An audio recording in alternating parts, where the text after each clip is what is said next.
क्योंकि पूरी तरह जले शवों की पहचान करने के लिए डीएनए सैंपल ही एकमात्र उम्मीद है, लेकिन शव इतनी बुरी तरह जल चुके हैं कि इस प्रक्रिया में भी देरी लग रही है।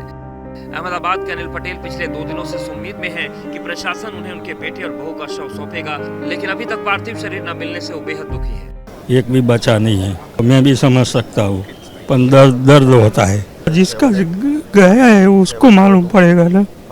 अनिल पटेल के आंसू नहीं थम रहे। उन्होंने बताया कि 2 साल बाद उनका बेटा लंदन से बिना बताए सरप्राइज देने आया था, लेकिन कौन जानता था कि वो सरप्राइज आखिरी मुलाकात बन जाएगी।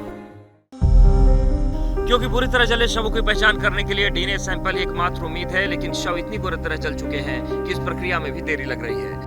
अहमदाबाद के अनिल पटेल पिछले 2 दिनों से इस उम्मीद में हैं कि प्रशासन उन्हें उनके बेटे और बहू का शव सौंपेगा, लेकिन अभी तक पार्थिव शरीर न मिलने से वो बेहद दुखी है। एक भी बचा नहीं है। मैं भी समझ सकता हूँ, पर दर्द होता है।